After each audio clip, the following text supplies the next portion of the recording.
You're a high school graduate working as a janitor. Huh, suits you well, loser.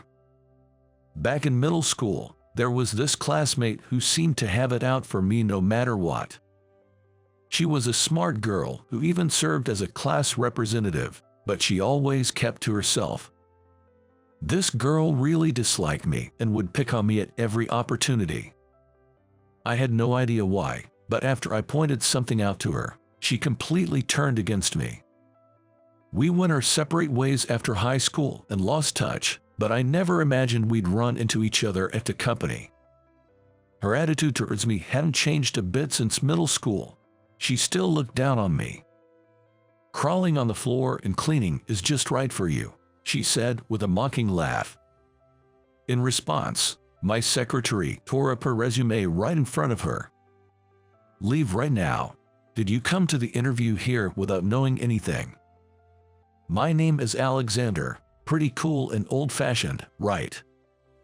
Even so, maybe it was hard for kids to call me that, so in kindergarten, everyone called me Alex.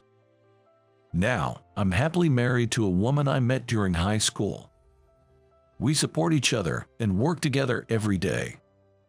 It's busy and tough, but we're living fulfilling days.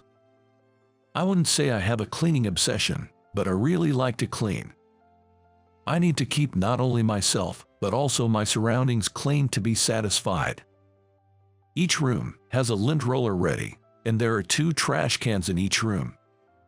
I can't stand things being left out, and I get restless if things aren't in their proper place. The same goes for my appearance. I hate it if my clothes aren't washed and ironed. Even if a bit of wrinkle is considered stylish for some clothes, I'd iron them. That's why I couldn't accept jeans with intentional damage that were popular for a while. But of course, coming home tired from work, it's better to be welcomed by a clean room than a dirty one. It's like a trait I was born with, so no matter how tired I am, I never skip cleaning. Cleaning also helps me relieve stress, so it's ultimately for my own good. People who don't know me well often think I have a cleaning obsession. And I not only like cleaning my room myself, but also enjoy watching others clean. Watching everyone cooperate in cleaning from a step back is something I like to observe. Many people struggle with cleaning and tidying up. That's why observing someone who can move efficiently feels like I can learn about their strengths in areas I wouldn't know from their regular work. I like discovering these unseen aspects through cleaning. And my wife, Charlotte, has a strict personality when it comes to manners and etiquette. As a matter of course, I've always said I'm off and I'm home, even when I was living alone. But the most stringent aspect was the attitude towards others. No matter the circumstances, I would never forgive someone who belittled others or hurled insults in front of a third party. If someone dared to do such a thing in front of Charlotte, they'd get a lecture. I've been present in such situations a few times, but it was in those moments that I found Charlotte quite intimidating and firmly told myself, I must watch my behavior and choice of words around Charlotte. Speaking of grooming, it brings back a memory. This was back when I was in middle school. I believe everyone has their own values, but there was one classmate who was awkwardly trying to connect with me. This classmate was a girl named Sophia who served as a class representative. At the time, Sophia was one of the top students in our class.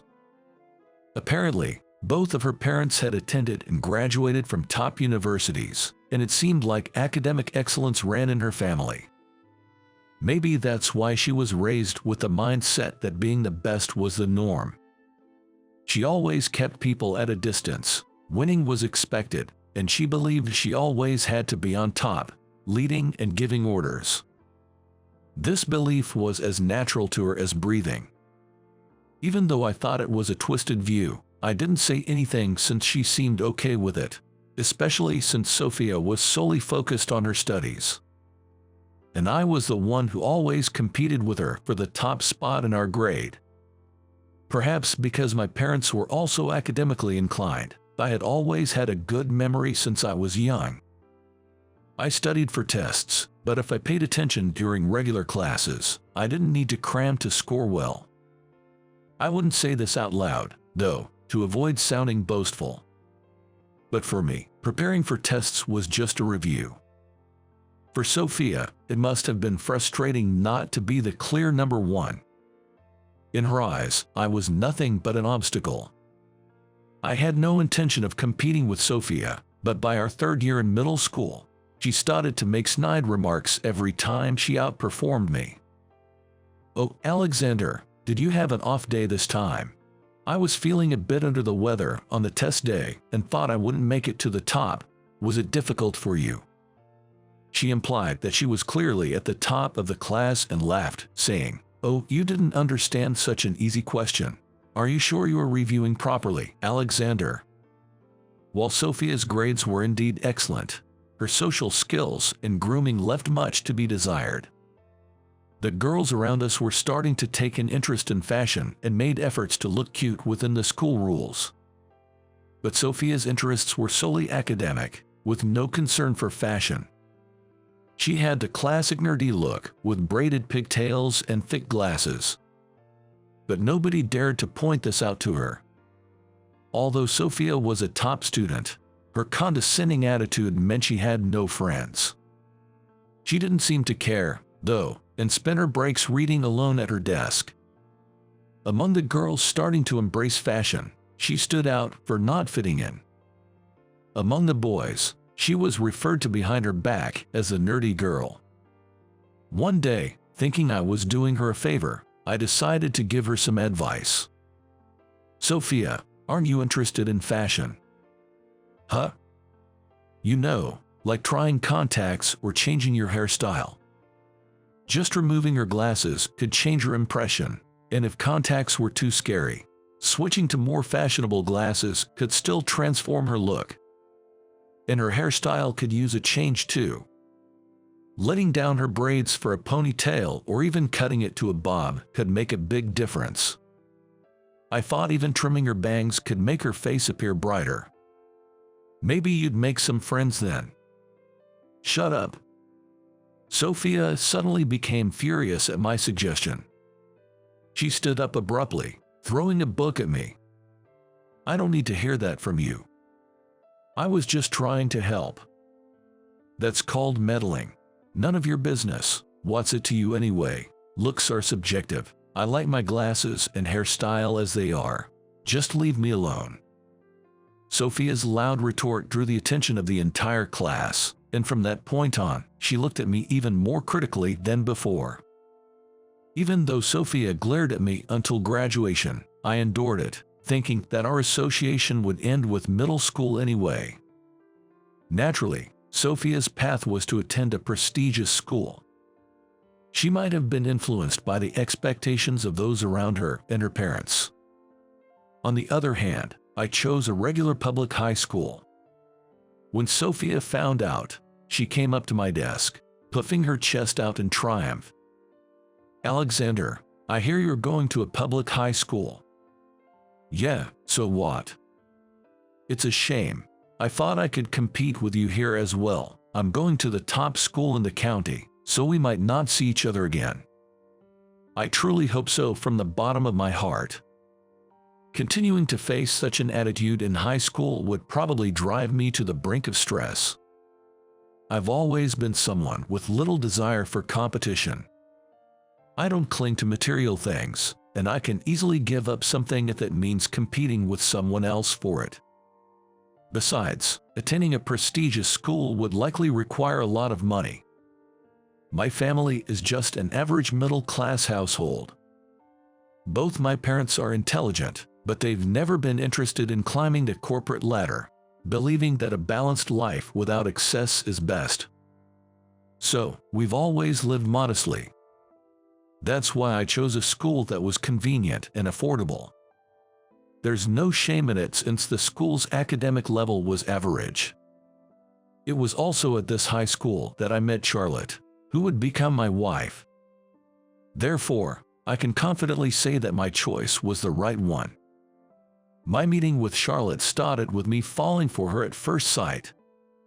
She was straightforward, disliked dishonesty, and had a no-nonsense personality, which seemed to put off some students. But more than that, she was surrounded by many female friends. Charlotte was serious but also knew how to blend in with those around her. Like a typical high school girl, she wore makeup within the school rules and matched accessories with her friends. I secretly admired Charlotte from afar. We were in different classes. Our electives and committees were also different, so I wanted to find a way to connect, but there were no opportunities for interaction. I was almost ready to give up, but it seems that fate was on my side. By chance, I ended up working at the same part-time job as Charlotte, which was introduced to me by a senior. The job was at a small bookstore. Charlotte worked the counter, while I handled stocking new books, weekly magazines, and journals. The weight of the magazines could be quite heavy in large numbers. I was prepared for the physical demand, but by the time I finished, my back and arms ached terribly. During a break, I found myself massaging my back in the storeroom. Embarrassingly, this turned out to be the first chance for Charlotte and me to converse. "Huh, you look beat. Good job, Alexander." Thanks. We're from the same high school, right?" You know about me." I was thrilled, and my heart raced at the thought that she knew me. I wasn't a standout like Charlotte, so I assumed I was unnoticed. I was even prepared to graduate without ever being recognized by her. Because it's a cool name, Alexander has an old-fashioned ring to it. Yeah, I like it too." Charlotte started to close the distance between us, and I was secretly celebrating inside. After that, we began talking about high school at our part-time job, and even started chatting at school. We would greet each other in the hallways and even started lending and borrowing textbooks. When we ended up in the same class as we moved up the grades, we would often engage in lively conversations in the classroom. Charlotte was always popular, and she was constantly surrounded by people. Feeling anxious about this situation, I decided to confess my feelings to her on the way home from our part-time job. "I like you. Will you go out with me?" It wasn't a cool way to confess, but I just expressed my feelings directly, in a straightforward manner. That was all I, a clumsy person, could do. In the dimly lit street after our part-time job, without any romantic atmosphere or mood, Charlotte accepted me. We smoothly started dating from there and graduated from high school. We didn't go on to university together, but instead decided to work at the headquarters, introduced by our part-time job manager. Furthermore, the manager acted as a matchmaker, and they were able to get married. Everything seemed to fall into place smoothly since meeting Charlotte, and I cherished my happiness. One day, as I was diligently cleaning at the company as usual, a shadow fell in front of me. Because I was mopping the floor, I could tell from the feet that the shadow belonged to a woman wearing a recruit suit and high heels. And when I looked up to see the face, I was startled. Sophia. It was Sophia, my classmate from middle school with whom I had lost touch since graduation. It seemed Sophia had started to care a bit more about her appearance compared to back then. Her glasses were now half-rimmed, and she had a fashionable hairstyle, held up with a black scrunchie. However, her makeup didn't seem quite right, as if she wasn't used to it or it didn't suit her. "Ha ha." Sophia looked down at me and chuckled. She puffed up her cheeks, crossed her arms, and lifted the corners of her mouth. Are you the one crawling around here, Alexander?" "Hey, Sophia, long time no see. Are you seriously doing this as a job, janitor? Haha, oh dear, have you fully embraced being a loser?" As Sophia said all this in one breath, I secretly thought to myself, same as ever. She didn't raise her voice, but her condescending attitude hadn't changed. No, it might have even powered up. "Alexander, you didn't pursue further studies. Even though there are jobs out there even for high school graduates, choosing to be a cleaner, isn't that too much? To think you were my rival during middle school. That's enough. As Sophia continued to look down on me and spew sarcasm, Charlotte's voice sharply cut through. Charlotte's gaze was stern. Even as her husband, I felt a chill run through me at her expression. What now? Charlotte, in front of a flustered Sophia, pulled out a document and showed it to us. It was Sophia's resume, with Sophia written in the name section. Seeing that we had recognized it, Charlotte quickly tore it down the middle. The sound of the paper tearing was followed by more tearing, until it was shredded beyond repair. What are you doing? Do you even realize whom you were talking to? Huh? The person cleaning over there, that's our president, Mr. Johnson. President? Seriously, coming here without even researching the president of the company you're applying to? We don't need to interview someone like you. Please leave. Charlotte pointed sharply towards the exit, and inside, I thought, scary. While Sophia was busy studying at university, I had been working hard at the headquarters, learning the ropes from seniors and superiors. Through hard work and gradually improving performance, the president advised me that I was better suited to starting my own business rather than working under someone else. He was truly kind to me until the end, passing on books that inspired him during his own entrepreneurial journey, and even taking me to networking parties with other business owners, introducing me to many valuable contacts. With such support from those around me, Charlotte and I discussed it and decided to start our own company. I was actually aware that Sophia had applied to our company.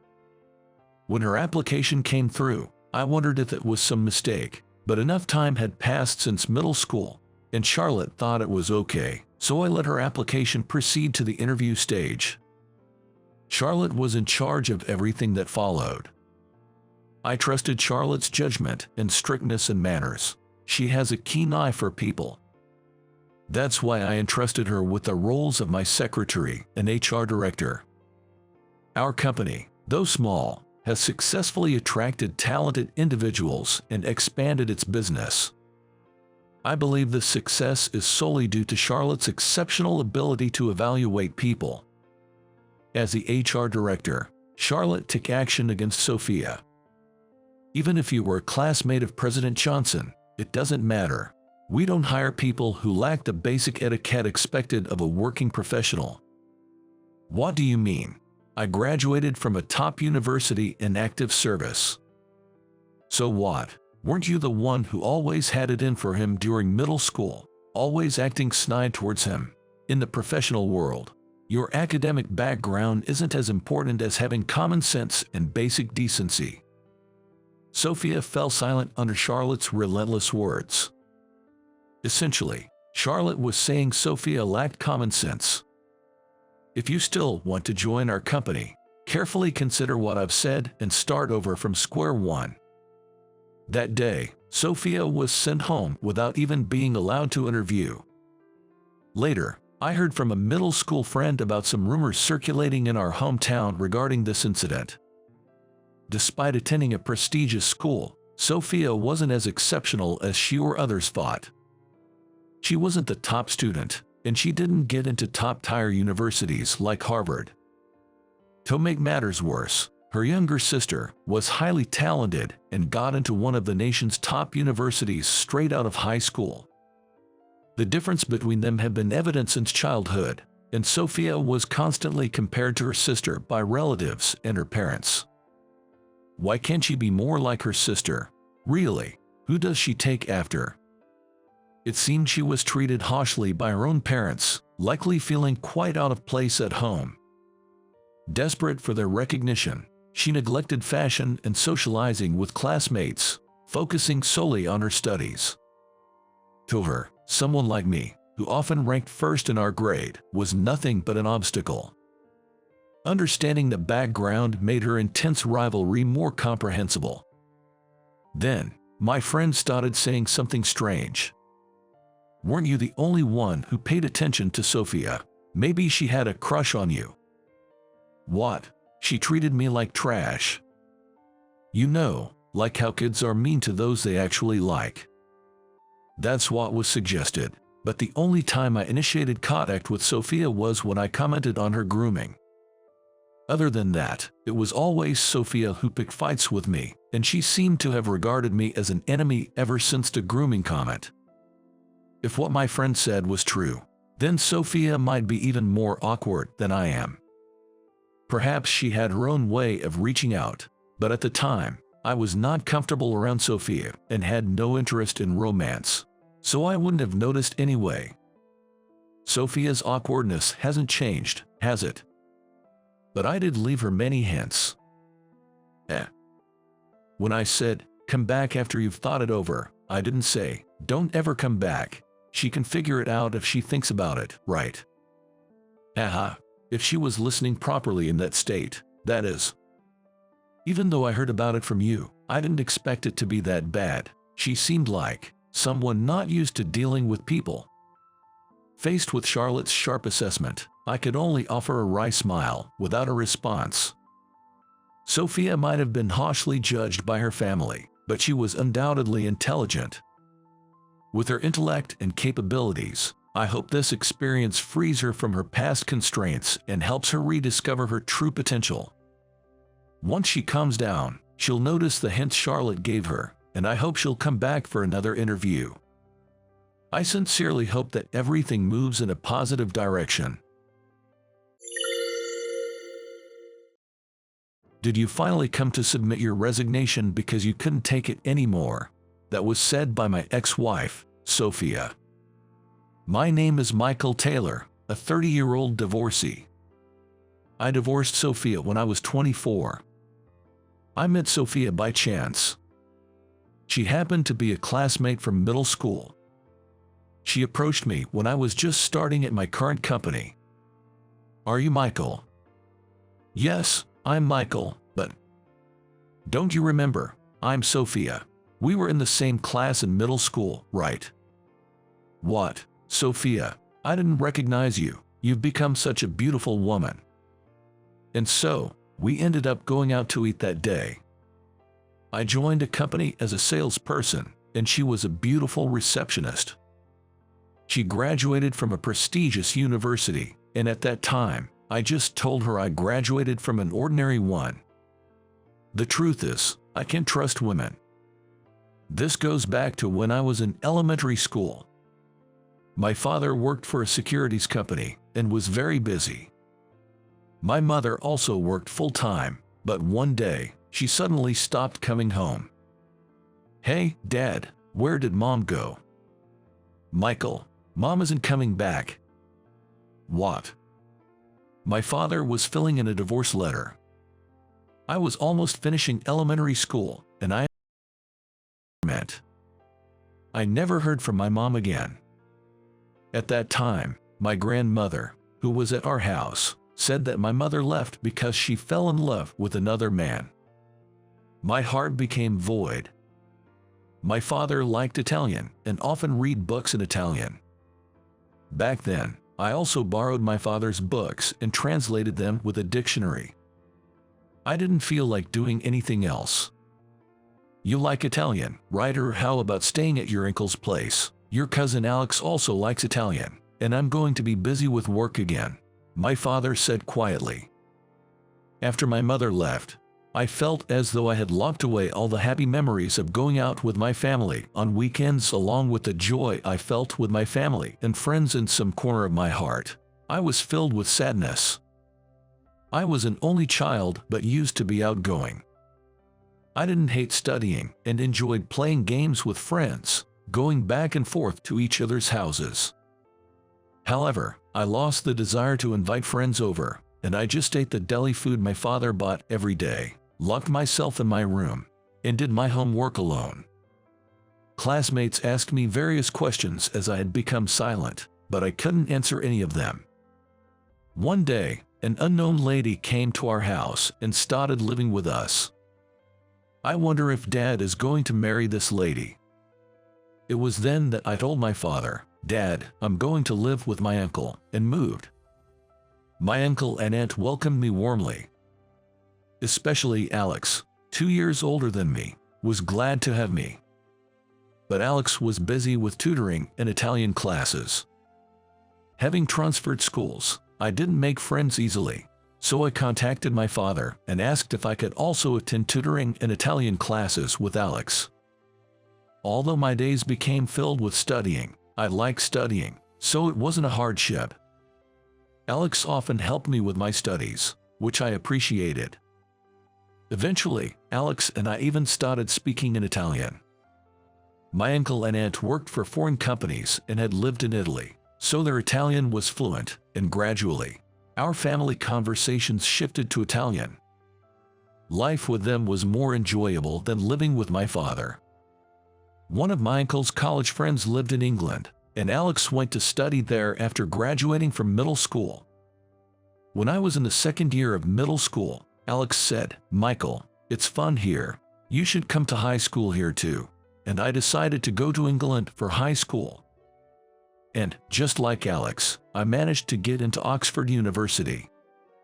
After graduating in 3 years, Alex had found a job in England, and I also got a call from Alex and worked in sales in England for a year. After that, I returned home and joined my current company. I still hadn't heard from my mother.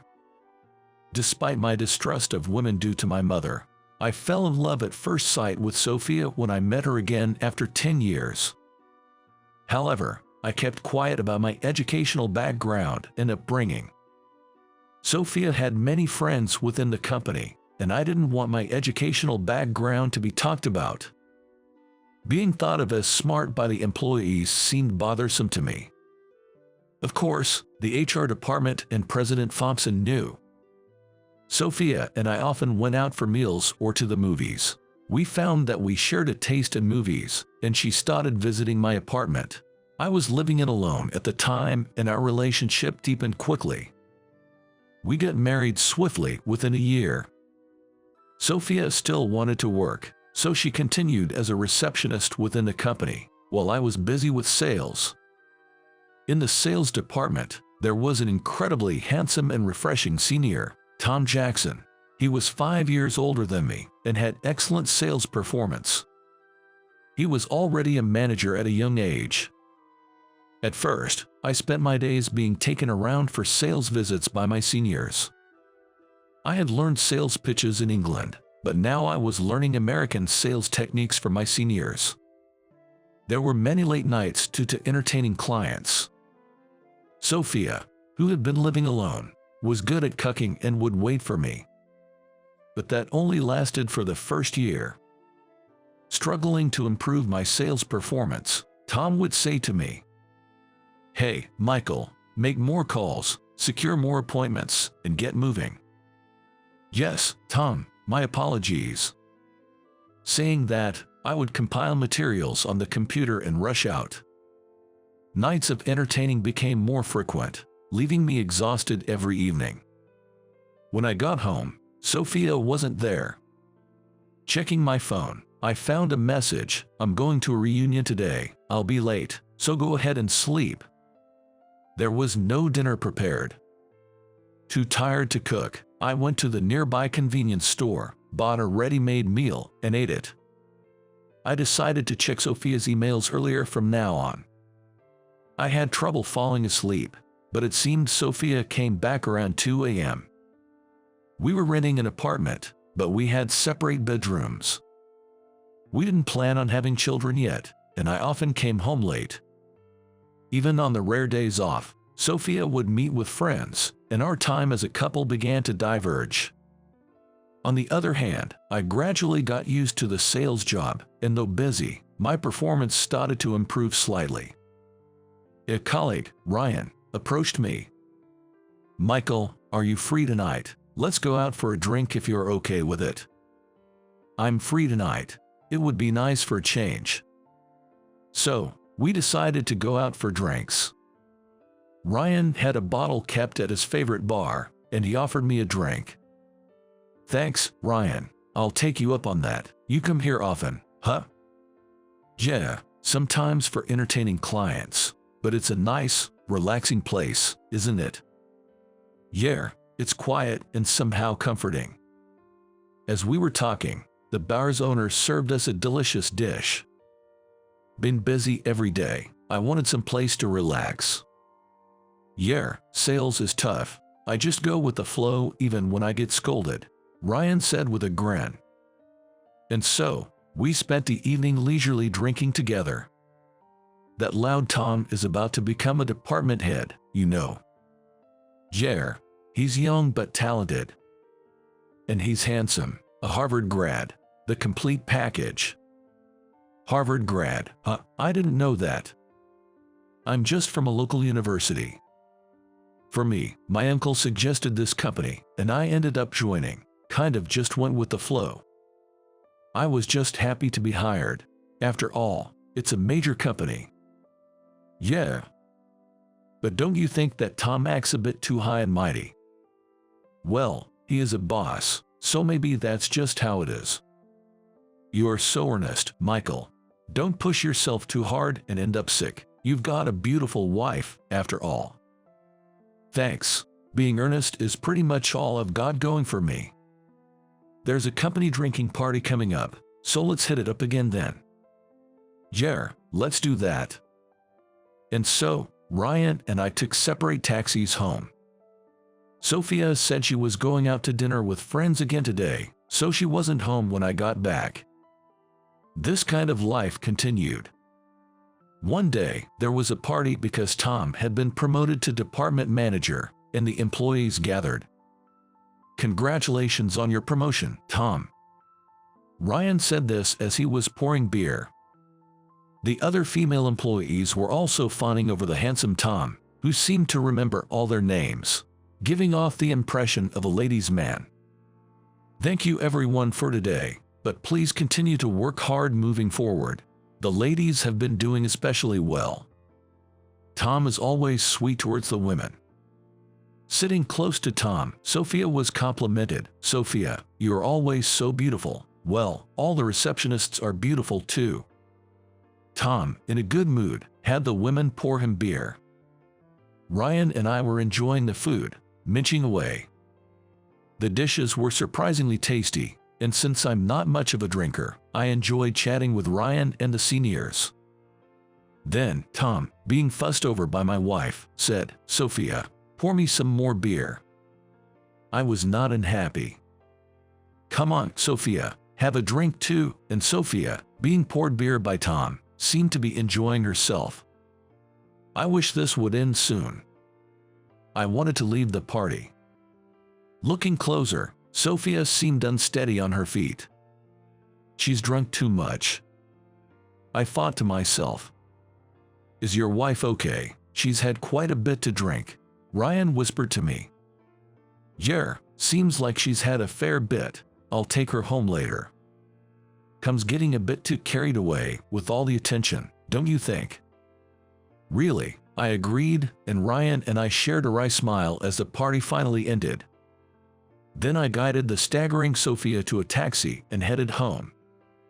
Sophia was half asleep at the entrance. Sophia, you've drunk too much. I might have overdone it a bit. The next day was a day off, so I carried Sophia to bed as she was. I also took a shower and rested.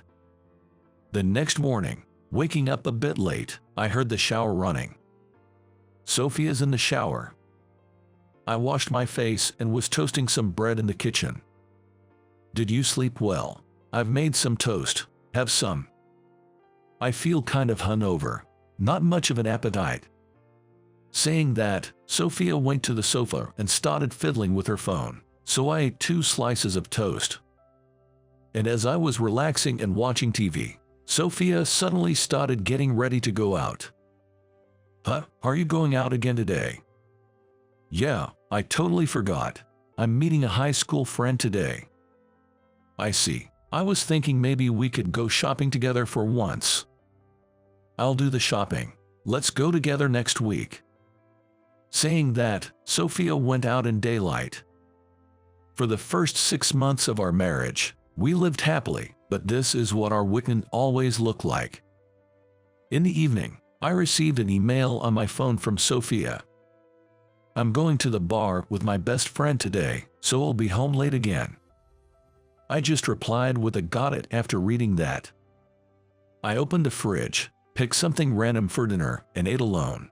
While cleaning the messy kitchen, I started noticing other things. So I vacuumed and did the laundry as well.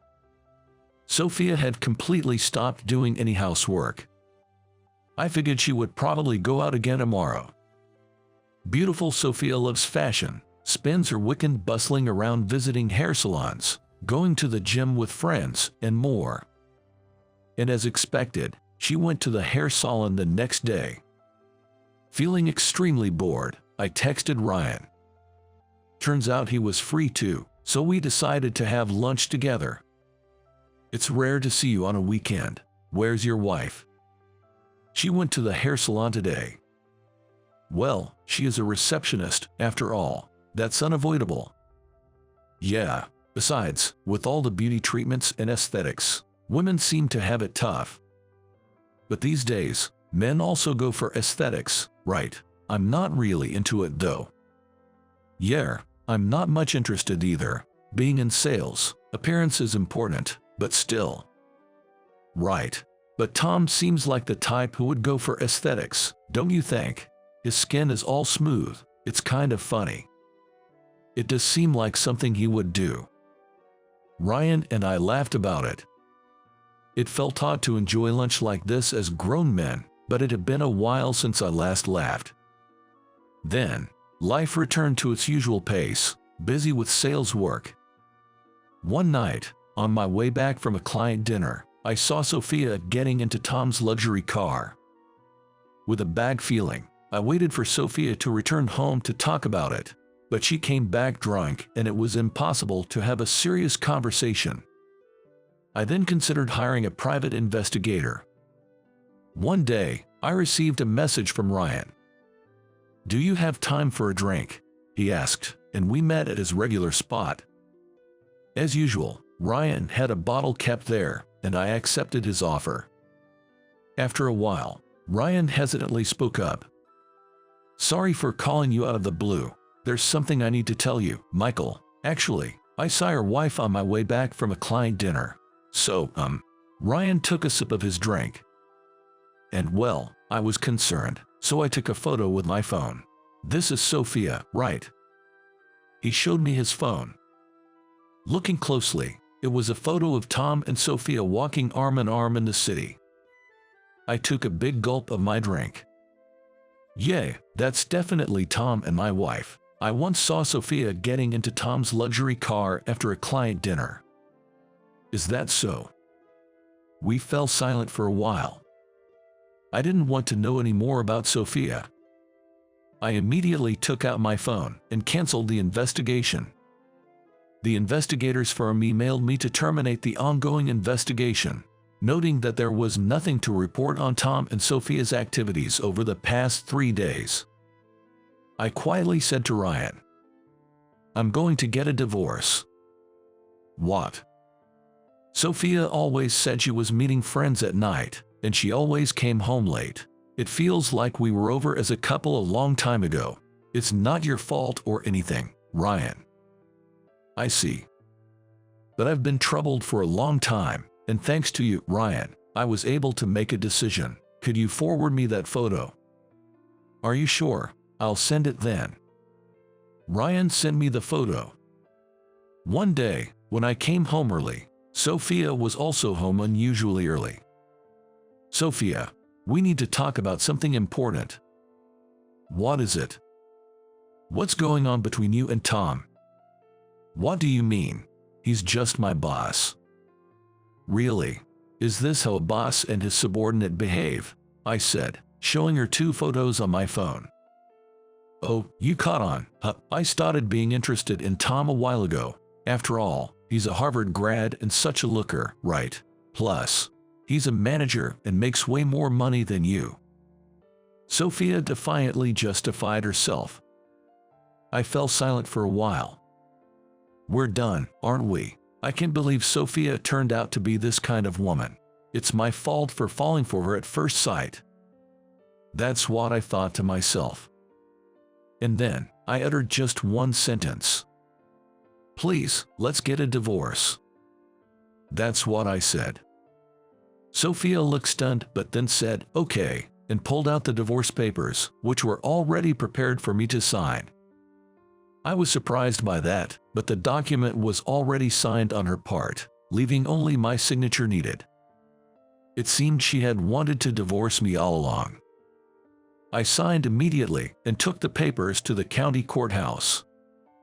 Looking at the paper, I was reminded of my father from a distant memory. I felt like I had lost my heart then, just as I had when I was a child. The next day, I took a day off and spent it alone.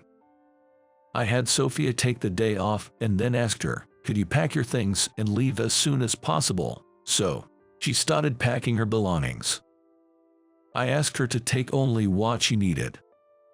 I decided to dispose of everything else myself.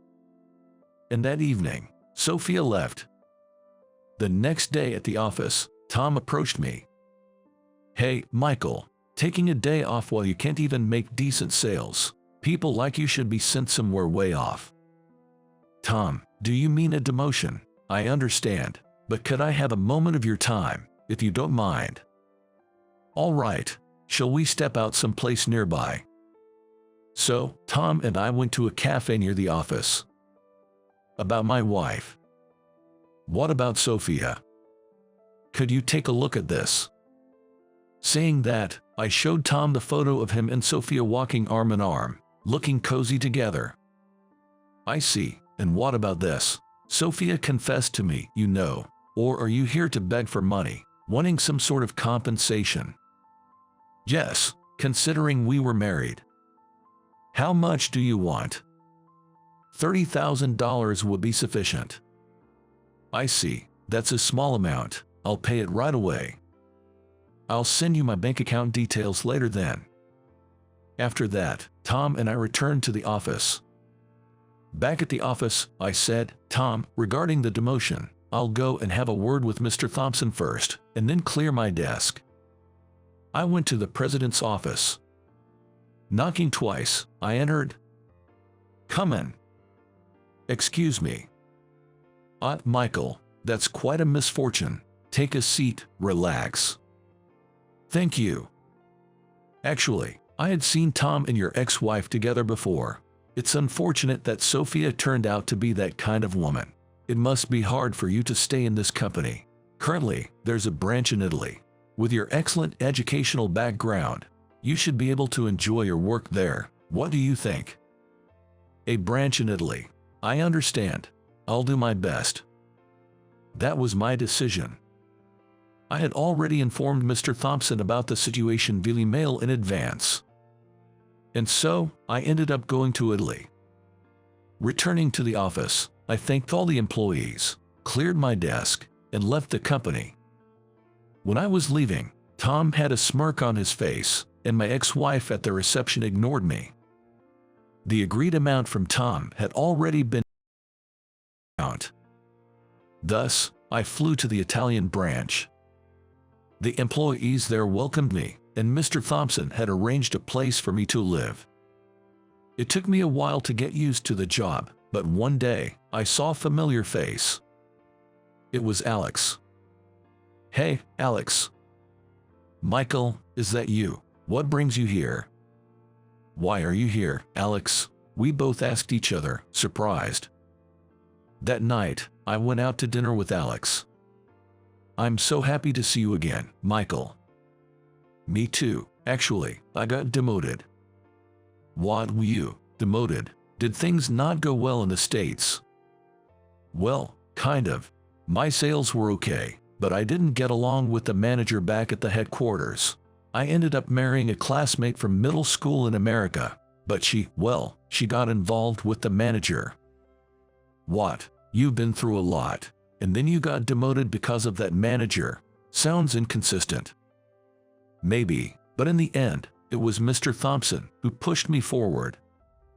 I see. I transferred here from England after Mr. Thompson offered me a position. You knew him. Mr. Thompson is a friend of my father. I had no idea. That's how it is. Since you like Italian, maybe you're better off here. Did you end up divorcing? Yeah, I got a clean divorce. Italy's not bad. I'm the sales manager now. I'm looking forward to working with you, Michael. Thank you, boss. I enjoyed reuniting with my cousin Alex. Later, Alex and I started working together in sales. Alex was married to an Italian woman and had a cute blonde son. It seems that Alex's wife's sister also works here.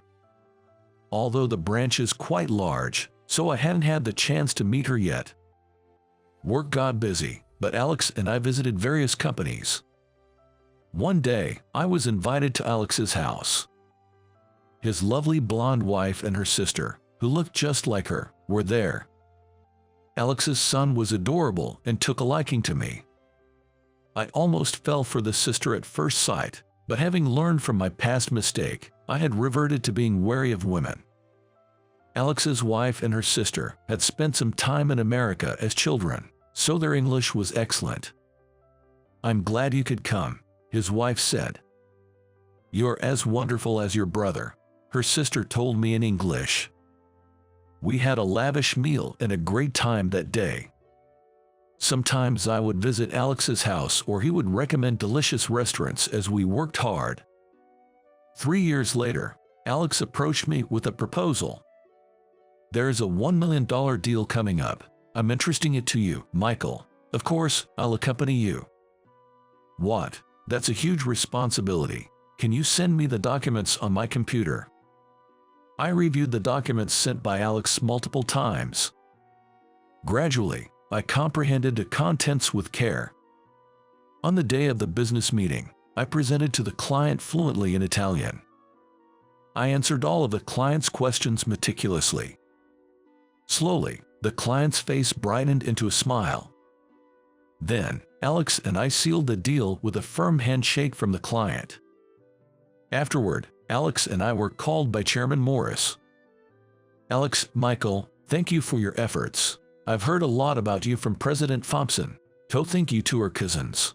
Please enjoy a leisurely meal together." Chairman Morris arranged a full-course meal for us and then excused himself. "Congratulations, Michael. Your Italian was excellent," Alex said. "Thanks, Alex. I miss the days we spent together in England," I responded.